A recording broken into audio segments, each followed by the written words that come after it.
कदीम जमाने की बात है जब एक शहर था जहां जिंदगी धीमी चलती थी मगर फैसले लोगों की पूरी जिंदगी बदल दिया करते थे। इसी शहर के किनारे जहां जंगल शुरू होता था और शहर खत्म हो जाता था, वहां एक लकड़हारा रहता था। लकड़ी काटकर गुजारा करने वाला, अपनी मेहनत पर पलने वाला और अपनी खामोशी में बहुत कुछ दबा कर रखने वाला। उसका नाम था सलमान। सलमान हर सुबह उस वक्त उठता जब आसमान में रोशनी पूरी तरह उतरी भी ना होती थी। वो उठकर बगैर किसी शोर के वुजू करता, 2 रकात नमाज पढ़ता और सर झुकाकर बस इतना कहता, या अल्लाह, आज मेरी मेहनत को जिल्लत न बनाना। फिर वो अपनी पुरानी कुल्हाड़ी उठाता, कंधे पर रखता और जंगल की तरफ चल देता। उसके घर में ना दौलत थी ना सहारा, बस एक आदत थी, खुद पर बोझ बनना, किसी और पर नहीं।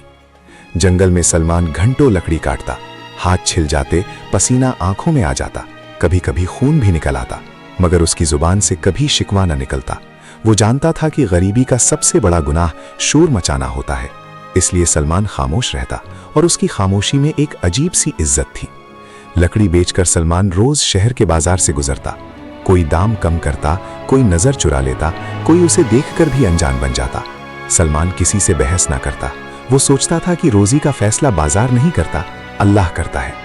और इसी रास्ते पर रोज एक ऐसा मोड़ आता जहां से उसकी जिंदगी आहिस्ता आहिस्ता बदलने वाली थी। इसी शहर के बीचों बीच एक बड़ा घर था, बुलंद दीवारें, भारी दरवाजे और ऊपर शहर की तरफ खुलती एक खिड़की। इस खिड़की के पास अक्सर एक लड़की खड़ी होती थी, अमीर बाप की शहजादी बेटी। उसका नाम था हिबा। हिबा के पास हर चीज थी जो लोग दुआ में मांगते हैं, इज्जत, आराम, महफूज जिंदगी। मगर फिर भी वो अक्सर खिड़की के पास खड़ी रहती। नीचे गुजरते लोग, उनकी भाग दौड़, उनकी थकान, वो सब देखती और अपने अंदर एक सवाल महसूस करती कि इतनी भीड़ में भी कोई इतना अकेला कैसे हो सकता है। इसकी माँ ये सब समझती थी, मगर बाप और भाई के लिए हिबा सिर्फ एक शहजादी थी जिसकी जिंदगी पहले ही तय हो चुकी थी। एक दिन सलमान अपनी लकड़ी बेचकर उसी घर के सामने से गुजरा। उसकी नजर हमेशा की तरह जमीन पर थी। उसने हिबा को ना देखा और शायद इसी वजह से हिबा ने उसे महसूस कर लिया। उसने पहली बार देखा कि कोई आदमी उसे देखे बगैर भी उसकी इज्जत कर सकता है। ना कोई मुस्कुराहट, ना कोई इशारा, ना कोई बात, बस एक पल जो दोनों के दिल में खामोशी बनकर रह गया। हिबा का बड़ा भाई ये सब दूर से देख रहा था। रोज वही लकड़हारा, रोज वही वक्त, रोज वही रास्ता। उसके लिए ये सिर्फ इत्तेफाक ना था। उसने दिल में सोचा कि गरीब होना और खामोश होना, ये इम्तिजाज हमेशा खतरनाक होता है। इस रात सलमान थका हुआ घर लौटा। हाथ में दर्द था मगर दिल में सुकून। उसने कुल्हाड़ी कोने में रखी, जमीन पर बैठकर कहा, या अल्लाह, जो भी मेरे लिए लिखा है मुझे उसके लायक बना देना। उसे नहीं पता था कि अब उसकी जिंदगी में मेहनत के साथ लोग भी शामिल होने वाले हैं। अगली सुबह सलमान फिर उठा, इसी वक्त, इसी रास्ते से गुजरा।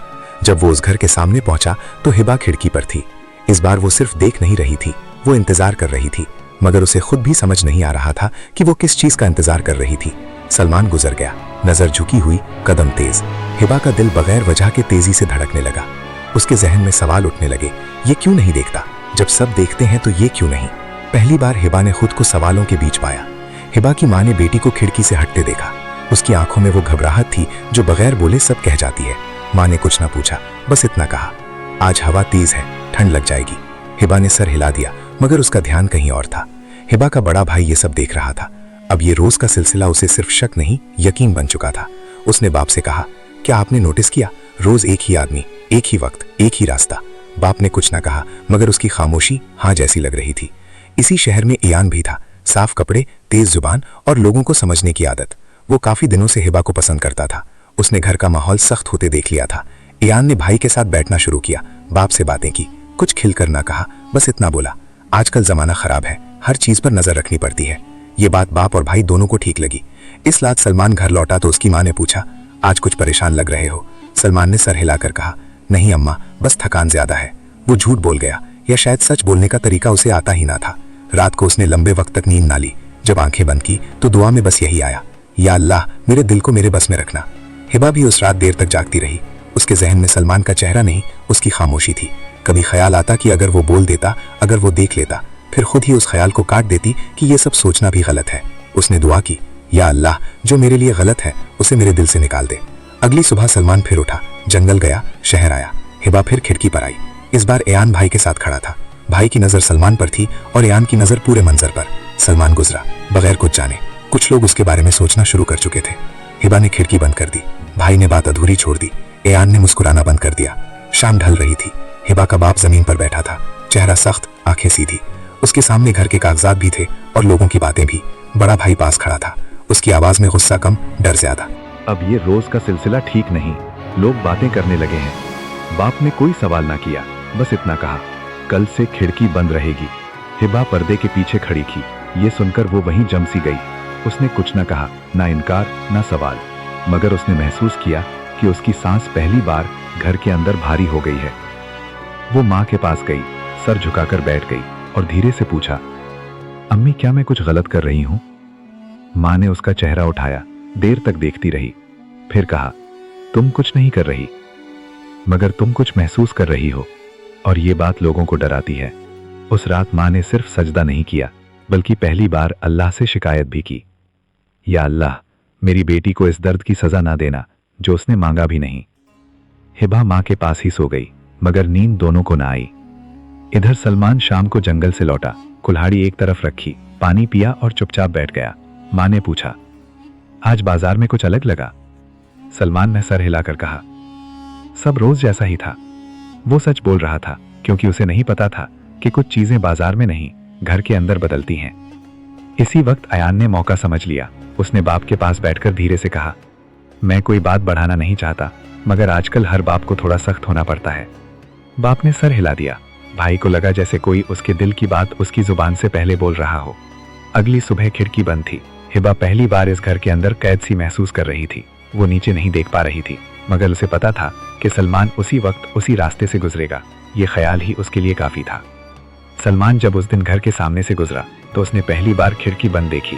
वो रुक ना पाया, ऊपर ना देखा, मगर उसके कदम अपनी रफ्तार खो बैठे।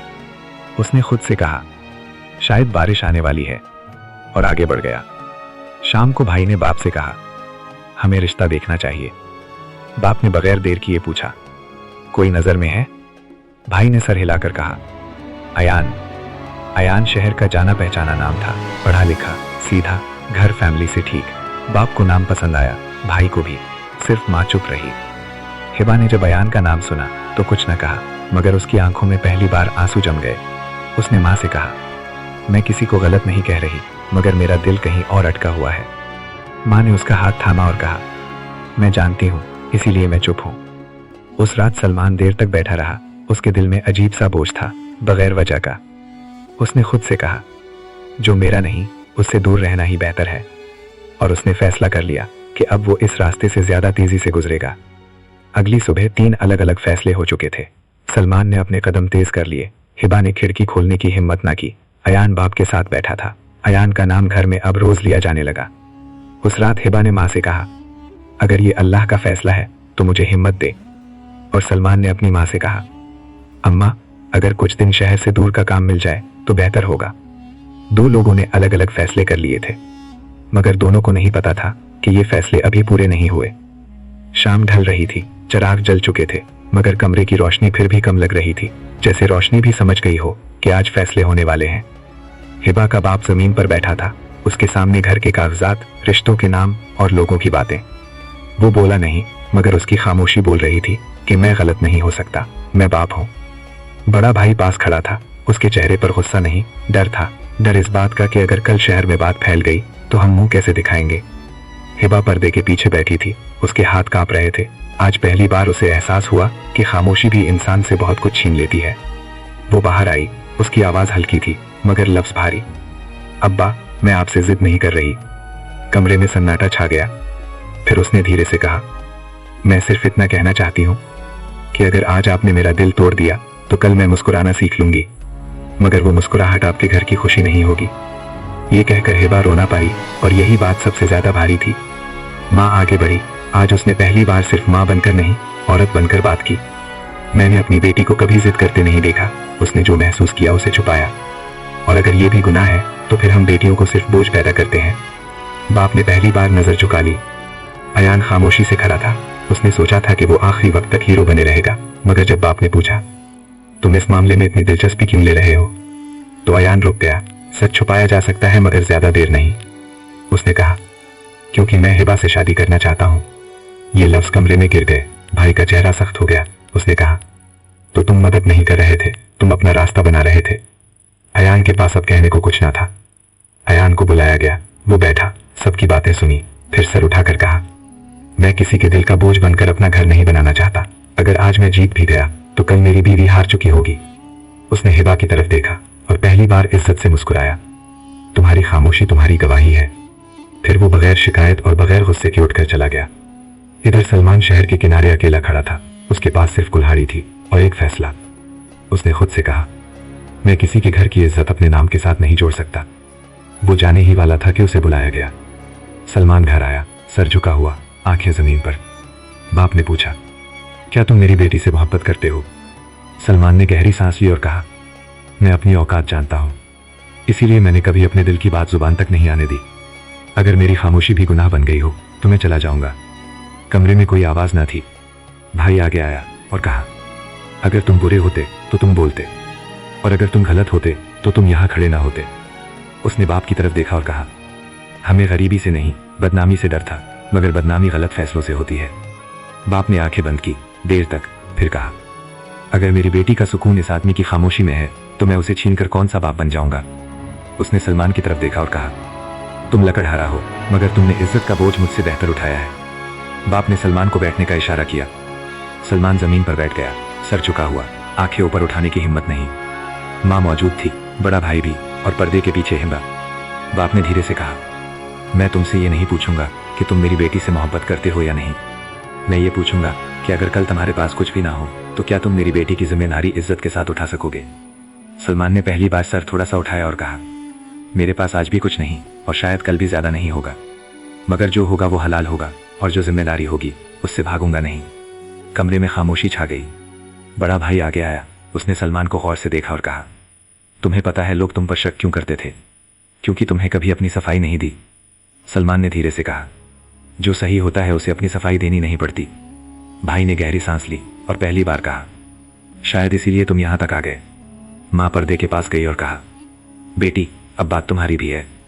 हिबा बाहर आई, नजर नीचे, आंखों में डर नहीं सुकून था। बाप ने पूछा, क्या तुम इस लड़के के साथ अपनी जिंदगी का बोझ उठाने के लिए तैयार हो? हिबा ने कोई लंबी बात ना की। उसने कहा, जिस आदमी ने कभी मुझे पाने की कोशिश नहीं की, मैं उस आदमी के साथ जिंदगी निभा सकती हूं। यह कहकर उसने फिर नजर झुका ली। बाप ने मां की तरफ देखा, फिर भाई की तरफ, फिर सलमान की तरफ। उसने कहा, मैं अपनी बेटी को अमीर घर दे सकता हूं, मगर अगर सुकून ना दे पाया तो ये अमीरी बेकार है। उसने सलमान से कहा, कल सुबह घर के बुजुर्ग बुला लेना। सलमान की आंखों में आंसू आ गए और उसने सर झुका लिया। अगली सुबह घर में शोर ना का, सिर्फ वो लोग थे जो इज्जत से आए थे। ना कोई ढोल, ना कोई नुमाइश, सिर्फ बातचीत, जिम्मेदारी और दुआ। जब सब कुछ तय हो गया तब एक लफ्ज जुबान पर आया, निकाह। कुछ दिन बाद सलमान वही रास्ता तय कर रहा था। इस बार कुल्हाड़ी के साथ जिम्मेदारी भी थी। खिड़की खुली थी, मगर हिबा वहां खड़ी ना थी। वो घर के अंदर थी, अपनी नई जिंदगी में दाखिल हो चुकी थी। सलमान ने नजर झुका ली और आगे बढ़ गया। कुछ रिश्ते शोर से नहीं बनते, वो सब्र, इज्जत और दुआ से बनते हैं। अगर ये कहानी आपको सिर्फ एक कहानी नहीं लगी, बल्कि कहीं ना कहीं आपकी जिंदगी से मिलती जुलती महसूस हुई हो, तो समझ लीजिए ये कहानी यहीं खत्म नहीं होती। ऐसी कहानियों में कोई हीरो नहीं होता, कोई विलन नहीं होता, सिर्फ सब्र, इज्जत और अल्लाह पर यकीन होता है। अल्लाह हम सबको सब्र और सही फैसलों की तौफीक दे। आमीन।